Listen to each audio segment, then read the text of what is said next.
I've been doing some research for a piece about deficit spending and how Democrats are able to push a bill that costs $6 trillion through Congress by the process known as budget reconciliation.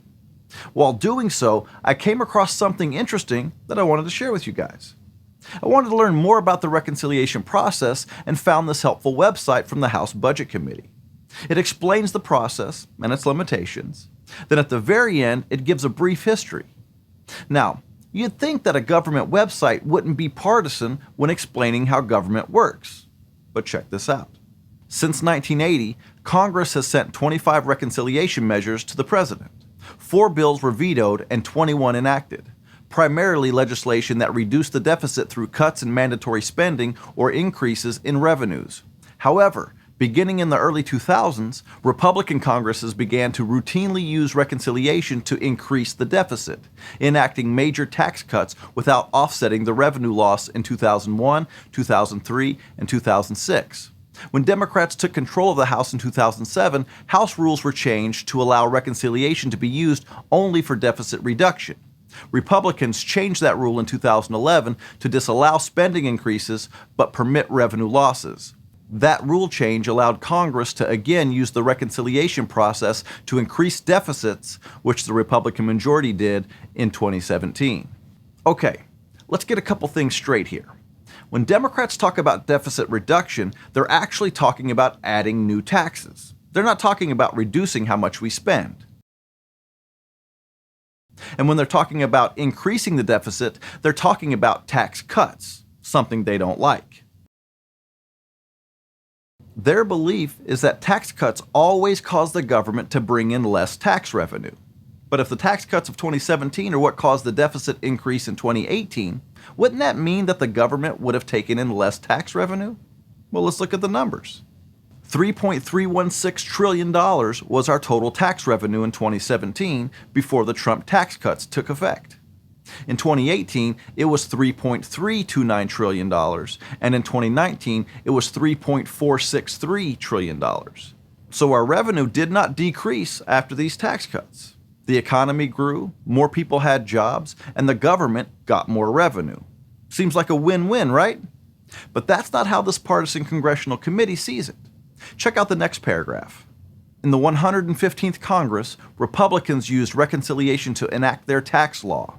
In the final months of 2017, the House and Senate approved a reconciliation measure, H.R. 1, to cut taxes mostly for the wealthy and corporations and to eliminate the penalty for not having health insurance.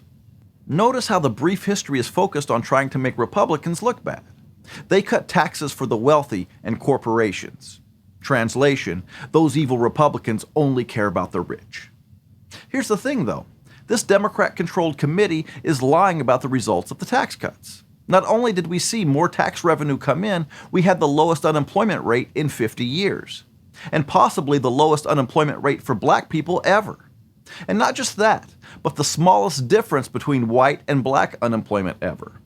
It was less than a 2-point difference before the shutdowns came along and screwed it all up. It's a shame that when Democrats chair a committee, they don't even share information about how the government works without being partisan and trying to cast a shadow on the Republicans. Now, once Republicans take the House back and this committee changes hands, I will come back to this page and see how it changes. That'll be interesting to see. Of course, Republicans aren't as good with narratives as Democrats are. Democrats are great at narratives.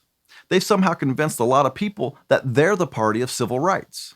Never mind slavery or the KKK or Jim Crow laws all being their history. Never mind which party actually fought and voted to get civil rights laws passed, and that Democrats filibustered many of those civil rights bills.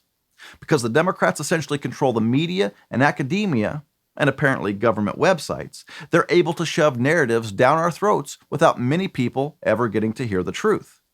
Just like the narrative that's propagated by the information on the House Budget Committee's website.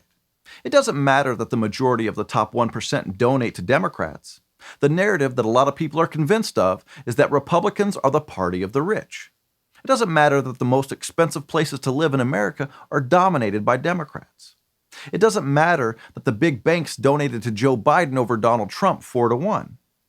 The Democrats never miss an opportunity to push their talking points. Even on a government website explaining how government works, they find a way to push a narrative to make Republicans look bad. I'm afraid that Democrats really do put party over country. And that's the simple truth. Thanks for watching. If you like this video, subscribe to our channel, and if you want to become a supporting member of Blue Collar Logic, click on the link in the description and give what you can. Hey guys, you looking for some good BCL merchandise? Well, check out the featured products below this video, and right now, if you use promo code BCL2021 at checkout, you'll save 10% on everything you buy.